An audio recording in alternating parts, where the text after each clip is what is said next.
When we consider value at risk, we need to think about how much money can we make and lose in our portfolio? What are the drivers of making and losing money in a portfolio?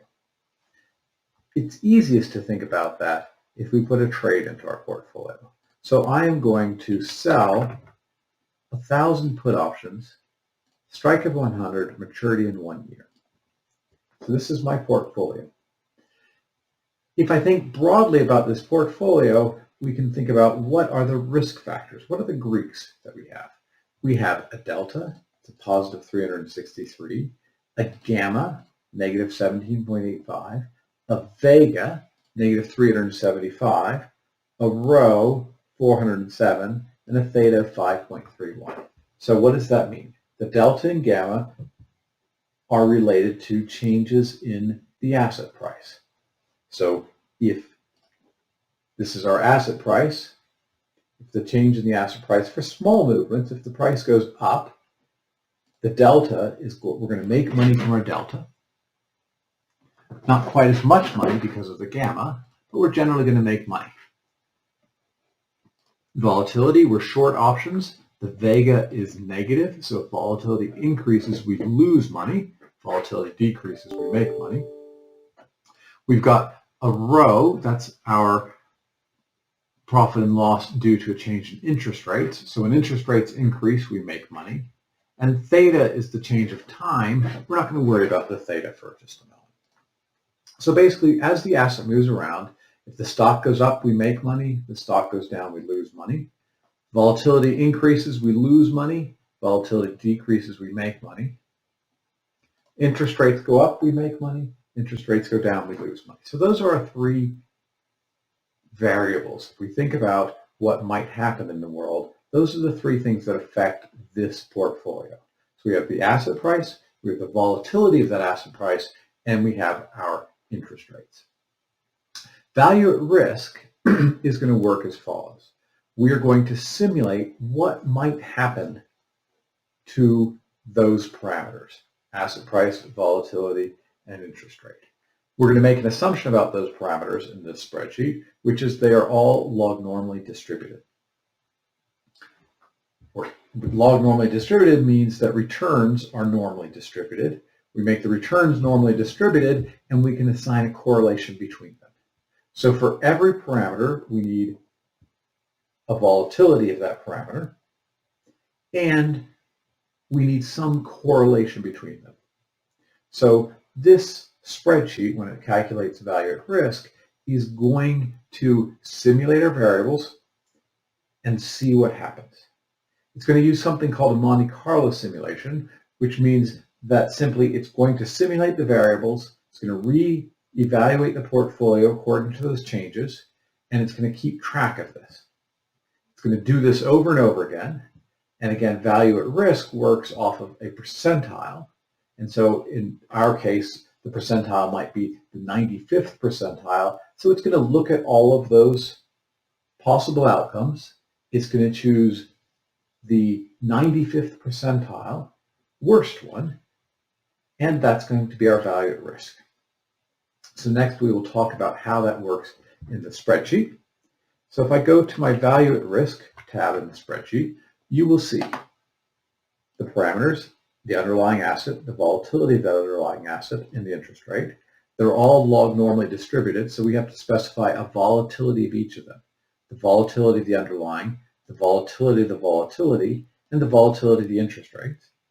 And then we also have to specify how those changes, how those parameters are correlated.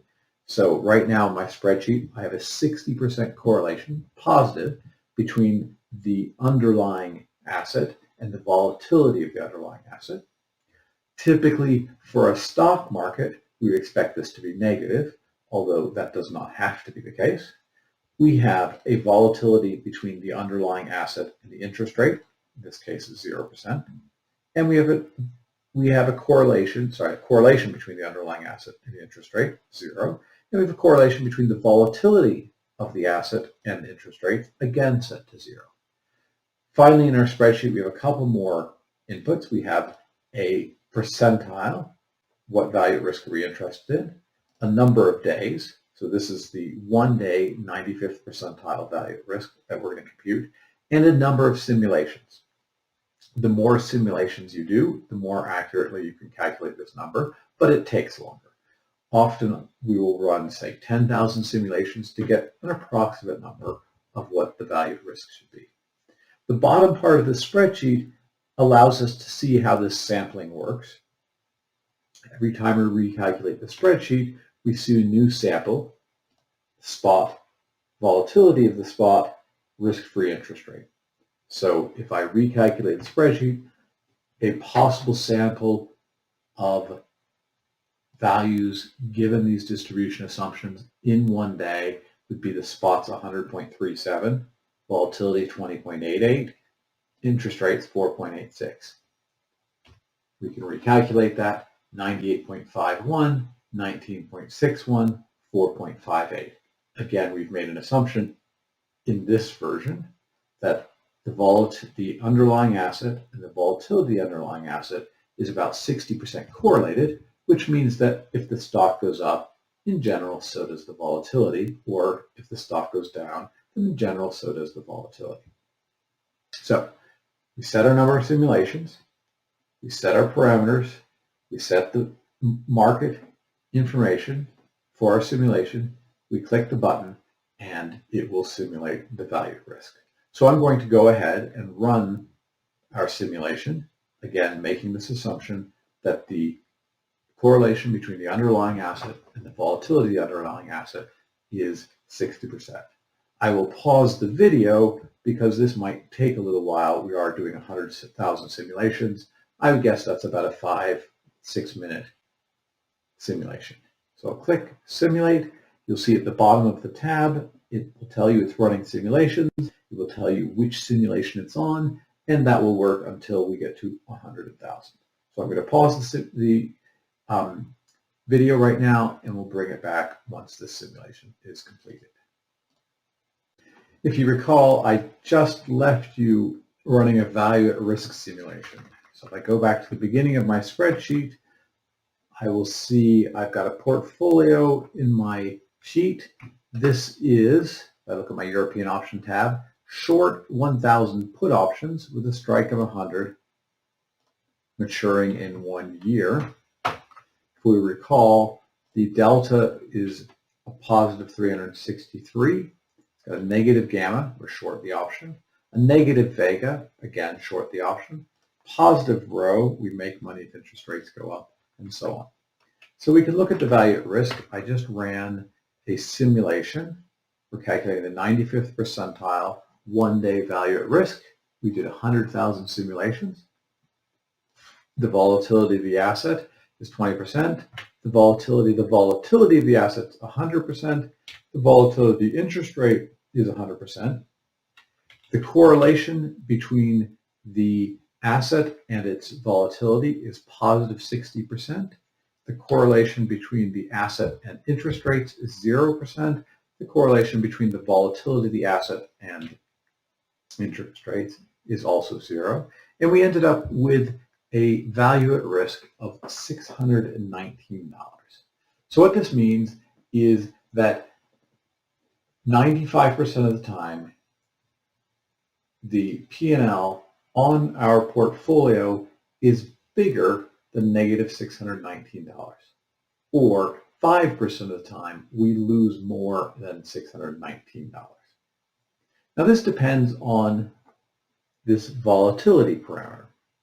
I'm going to rerun the simulation, but I'm going to change the volatility to be negative 60%, and I want to see the change in our value at risk. So I'm going to pause the video, allow this to run, and then come back. So we'll click Simulate Value at Risk.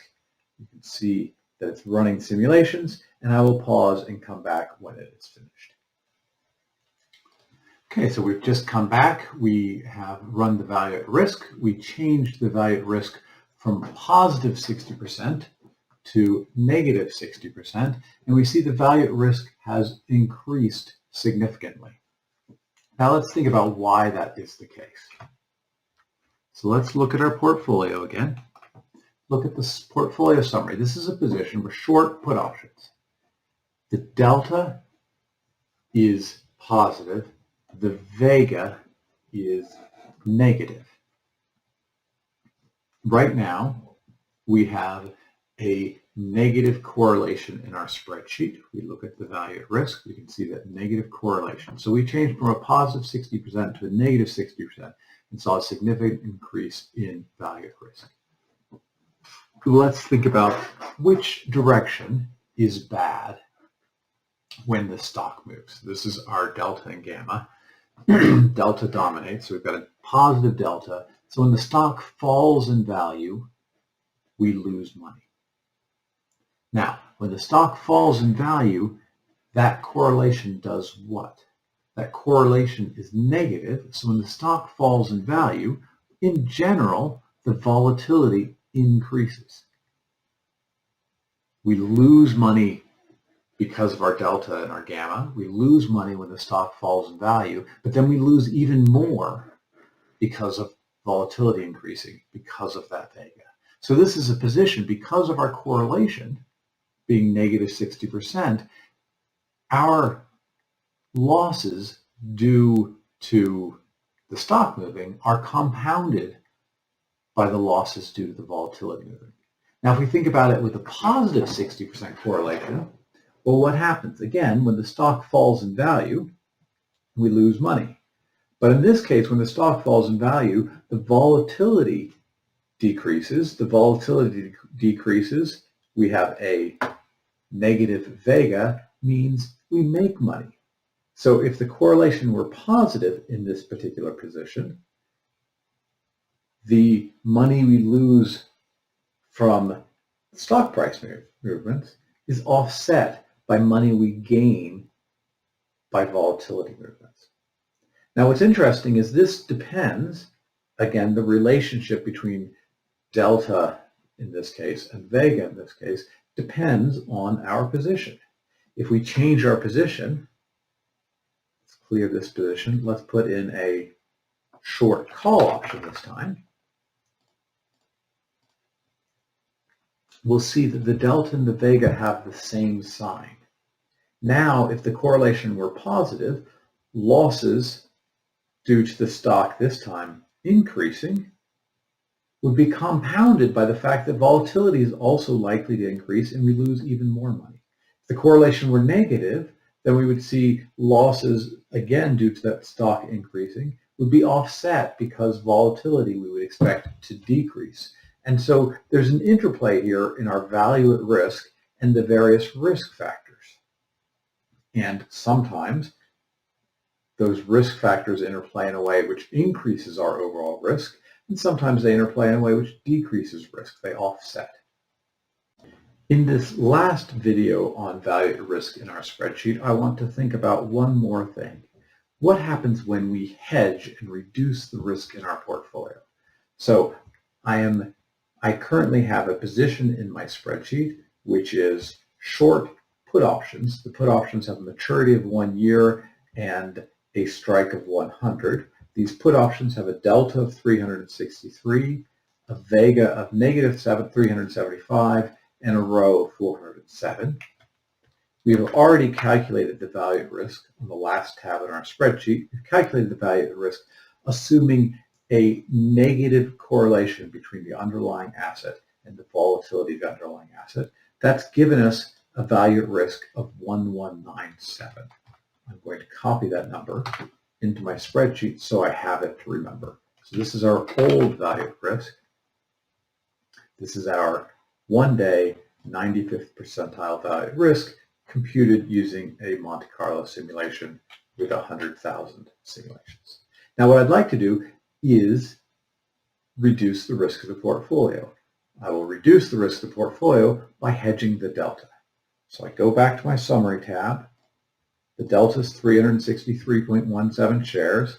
So I'm going to book a trade, shares, negative 363.17, sell 363.17 shares. My delta is now 0. If I update the chart, we can see our classic frown. Whichever direction the stock moves, we lose money.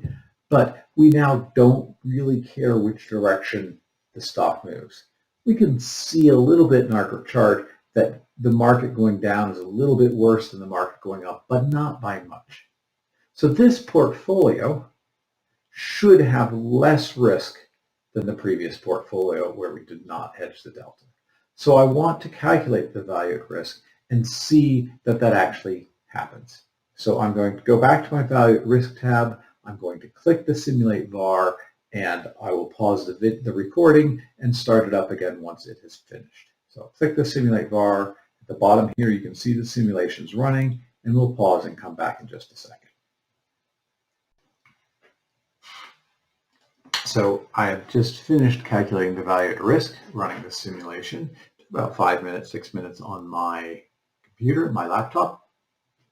And what we found is that the new value at risk is $720. That means 5% of the time we lose, on a one-day basis, 5% of the time we lose more than $720.